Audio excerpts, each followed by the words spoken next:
भावना और प्रकाश की 2 बेटियां और 1 बेटा था। तीनों की शादी हो चुकी थी। जैसा कि हर घर में होता है कि बेटियों का सुखी संसार देखकर माँ खुश होती है, लेकिन यदि उनका खुद का बेटा अपनी पत्नी को सर आंखों पर रखे तो सास को अच्छा नहीं लगता।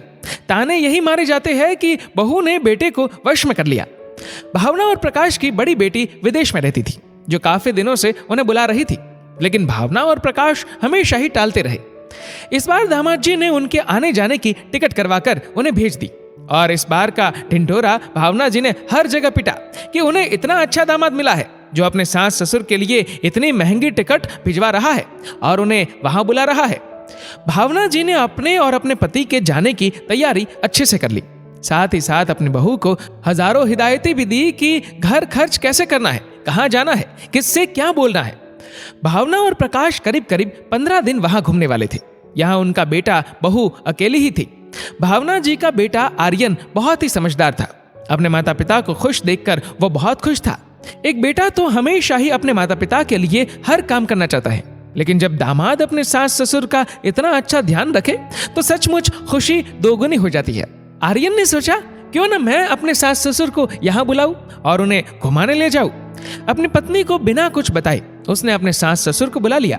उसकी पत्नी अपने माता पिता को अचानक देखकर चौंक गई। सारी बात पता चलने पर वह बहुत खुश हो गई। आर्यन अपने सास ससुर और अपनी पत्नी के साथ महाबलेश्वर घूमने चला गया, जहां उन्होंने ढेर सारी फोटो खिंचवाई और उसे सोशल मीडिया पर भी डाल दिया। ये सारी तस्वीरें देख विदेश में बैठी उसकी माँ बुरी तरह से गुस्सा हो गई। उसने तुरंत फोन करके आर्यन से पूछा कि ये सब क्या हो रहा है, तूने बहू को ये इजाजत कैसे दी कि वह अपने माता पिता को यहाँ बुला ले और तू क्यों अपने ससुर के साथ यहाँ वहां घूम रहा है। तब आर्यन ने कहा, माँ मुझे लगा कि जब दीदी जीजाजी ने तुम्हें बुलाया तो तुम इतनी खुश हुई थी, तो मैंने अपने सास ससुर को बुला लिया, उसमें क्या गलत किया।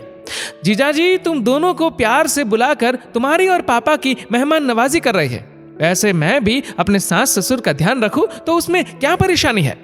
भावना के पास कोई जवाब तो नहीं था, बस फोन पटक दिया।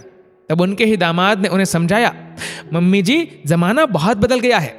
लड़की के माँ बाप हो या लड़के के माँ बाप, किसी की इज्जत किसी से कम या ज्यादा नहीं है। सभी को एक परिवार की तरह रहना चाहिए। एक बहू जब बेटी बन जाती है तो एक दामाद बेटा नहीं बन सकता है। आप परेशान ना हो, हम यहाँ एंजॉय करेंगे और उनको वहां एंजॉय करने दीजिए, इसी में ही सबकी भलाई है। दोस्तों, हमारे आसपास अभी भी लड़की और लड़के के माँ बाप में बहुत फर्क किया जाता है। यहाँ तक कि लड़की अपने माँ बाप को कुछ देने के पहले भी 1000 बार सोचती है, उसे पूछना पड़ता है।